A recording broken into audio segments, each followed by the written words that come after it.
El barroco es un tiempo en la cultura occidental que se caracterizó básicamente por los avances en el campo de la literatura, la escultura, la pintura, la arquitectura, la danza y la música. El arte barroco alcanzó su mayor esplendor en Italia en 1630 y experimentó un gran auge durante 40 años. La Iglesia Católica utilizó este desarrollo del arte para los fines litúrgicos, utilizando la grandiosidad y complejidad que caracterizaban a este periodo. El contexto histórico del barroco nos debemos situar más o menos en 1545, cuando ocurrió el Concilio de Trento, que es una reforma que ocurrió en la Iglesia Católica después de haber perdido a muchos fieles. Esto llevó a que la Compañía de Jesús haya influido demasiado en la educación y se difundió en el pensamiento católico en toda Europa. ¿Cómo fue acordado en este acuerdo? Eh, el barroco llegó a Hispanoamérica en la época colonial, entre los siglos XVII y XVIII. Fue difundido por España y propagado en toda América. Antes de conocer las ideas que nos trata de transmitir el barroco, debemos entender cómo se nos presenta este concepto. El barroco fue un periodo de la historia de la cultura occidental que nos presenta una nueva manera de concebir el arte y que partiendo de los distintos contextos que se nos presentaron como el Concilio de Trento, eh, se produjo un mayor desarrollo en los distintos campos artísticos como en la literatura, la arquitectura, la danza, la escultura, la pintura, el teatro, etc.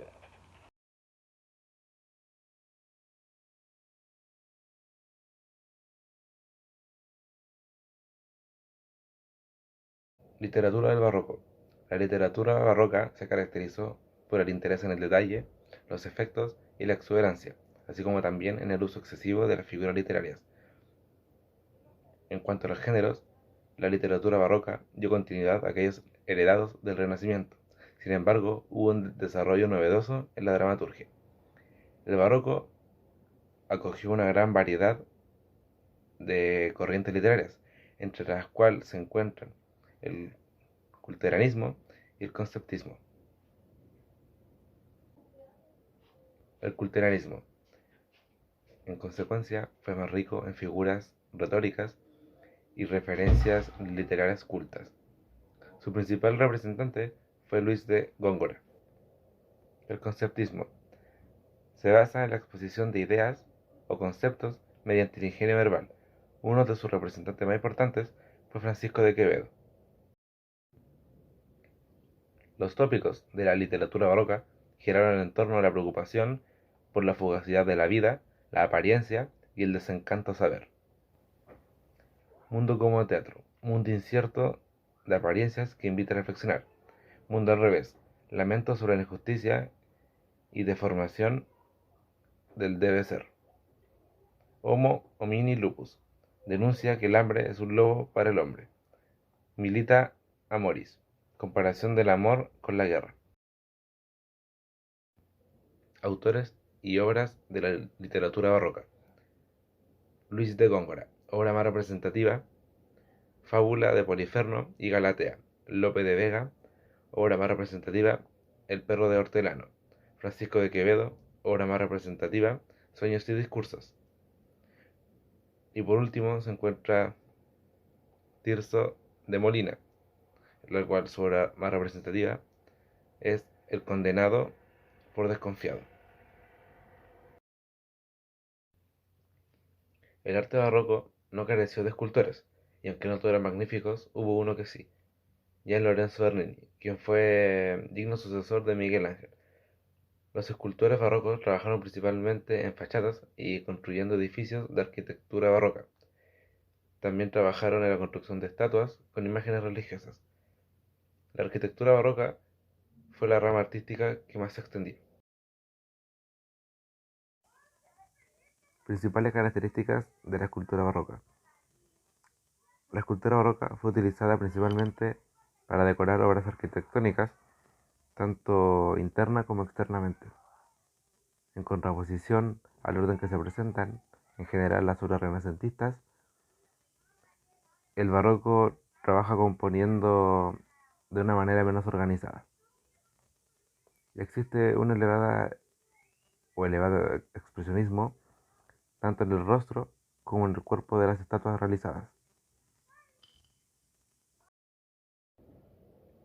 Las etapas de la escultura barroca.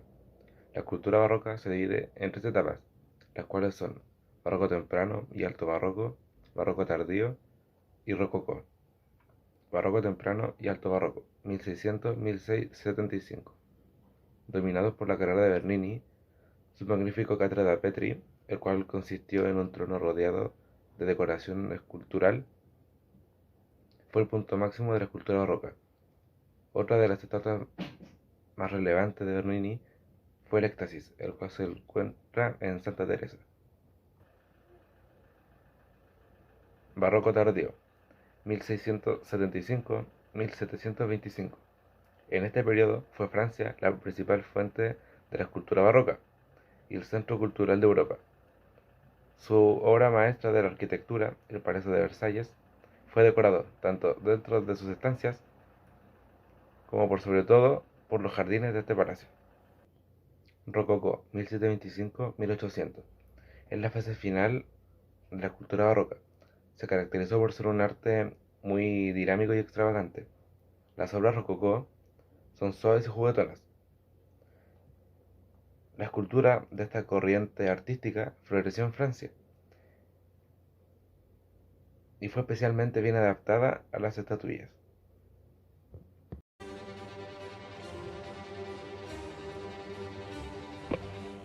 A continuación le vamos a hablar de sobre la música del barroco. Durante este periodo existieron grandes avances técnicos, tanto en la composición como en el virtuosismo con el que se ejecutaba esta música. Se desarrollaron nuevas formas de hacer la música, como el cromatismo, la expresividad, el bajo cifrado y bajo continuo, la intensidad, la ópera, el oratorio, la cantata, la sonata, la tocata, la suite, la fuga y la sinfonía. Nació en Italia y alcanzó su máximo esplendor en Alemania durante el barroco tardío, que fue en 1700 a 1750, y es uno de los periodos más ricos, fértiles, creativos y revolucionarios de la historia de la música hasta el día de hoy. Sus grandes exponentes son Antonio Vivaldi, Johann Sebastian Bach, Georg Friedrich Handel y George Philipp Telemann, que son muy conocidos hasta el día de hoy.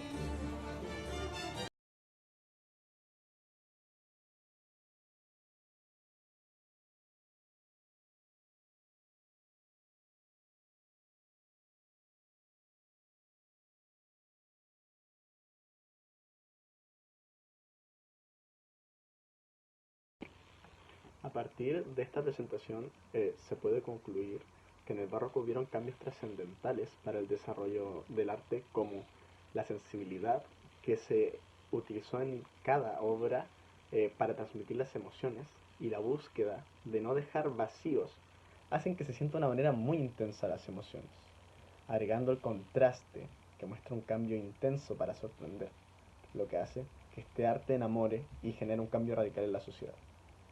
También debemos considerar la peste que existía en la época.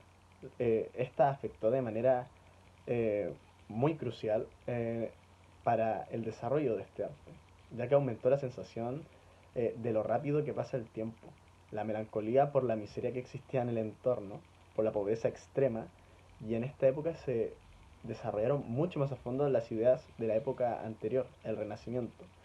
Esto, eso sí, con un enfoque más en lo sentimental.